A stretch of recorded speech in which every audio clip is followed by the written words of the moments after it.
Greetings to all our Flying News viewers, and thank you so much for joining us again this week for the latest aviation news right here on FlyingMag.com. Hello, I'm Arturo Weiss, joined by Jonathan Elliott, as we provide you with a special peek at a interesting aircraft, and one that really hasn't been seen before publicly. And Jonathan, here we are at Aviation Nation 2004, and there's a lot going on out here, a lot of military and civilian aircraft displays, but we're talking about a particular aircraft that, again, was under wraps until just recently, wasn't it? Yes, indeed, and the aircraft we're talking about, of course, is the F22 Raptor. Now, this time last year, as part of Aviation Nation 2003, we had a first glimpse of the Raptor, and this aircraft was in the hangar, and we got to talk to one of the test pilots here. But this year's slightly different. We have not one, but we have several Raptors on the static lineup. But not only are they on the static lineup, we've also got some of the first public display material of this aircraft as well. And not only that, we've also got an interview with one of the pilots who will tell you quite a bit about this aircraft. And in the interview, the pilot, Major Anderson, is going to be talking about some of the performance of the aircraft, which is, if you follow what he's saying, it's really extraordinary. And also about the operational side of it. From what I understand in the interview, he mentioned that it's going to be operational by late 2005. Isn't that correct? Yes, I believe the first aircraft are going to be operational at Langley Air Force Base. So hopefully after then they'll start to display at a lot more events around the US, and hopefully we'll get a few of them back in Europe as well.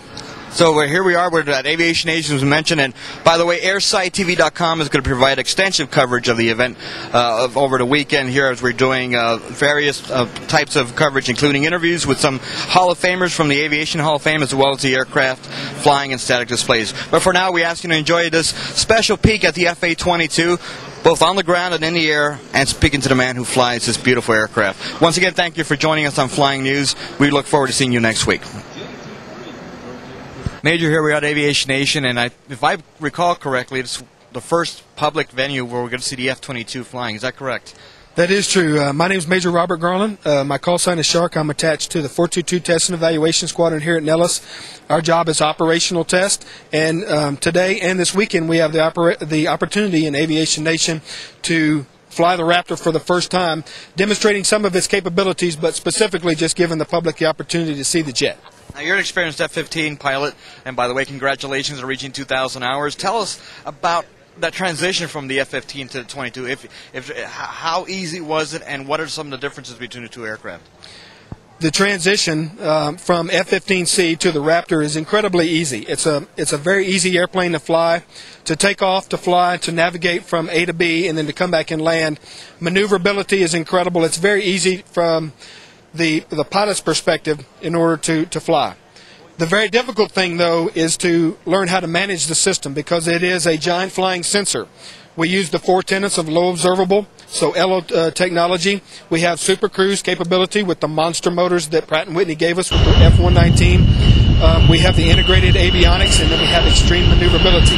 The biggest one probably being the integrated avionics, because the system, the Raptor, can basically see everything that's in the battle space, in the air and on the ground.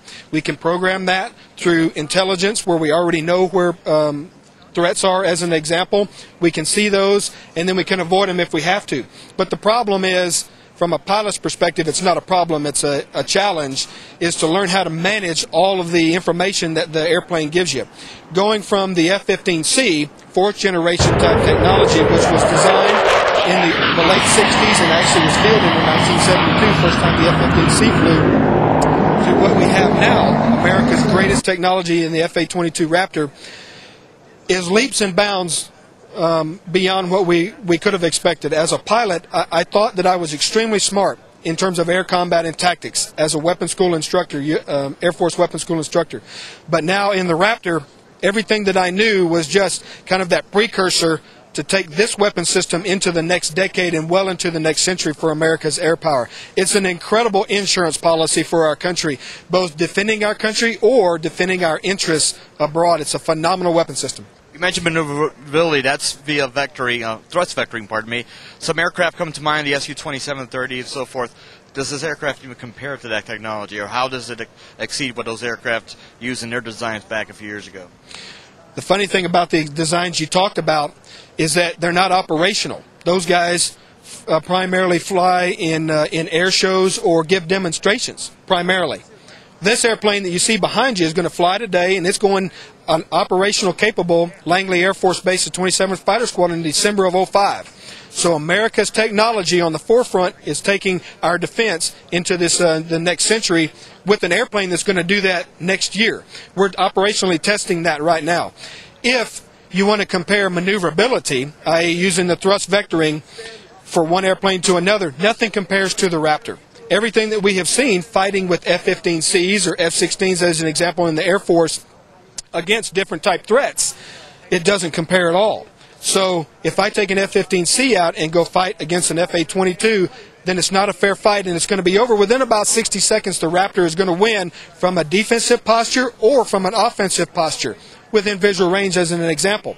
Well, if I go out in the F-15, the F-15 is not going to be able to survive more than about that minute. And once the aircraft is operational, it's obviously going to provide us quite an edge out in the combat environment. Speaking of operational, when is it exactly are we start seeing F-22s out as part of the Air Force fleet out there? December of '05. That's what our Chief of Staff of the Air Force, General Jumper, has told us we're going to do. That's our wall, and that's what we're ready to make. Here at Nellis, our job is operational tests and evaluation. So we are taking this airplane, we're ringing it out, learning everything about it and how well it in fact works. All of our expectations have been exceeded by leaps and bounds, and everything that we're learning is going to help prepare our squadron mates in the 27th Squadron at Langley in December of '05 for their combat readiness, and we're ready to do it.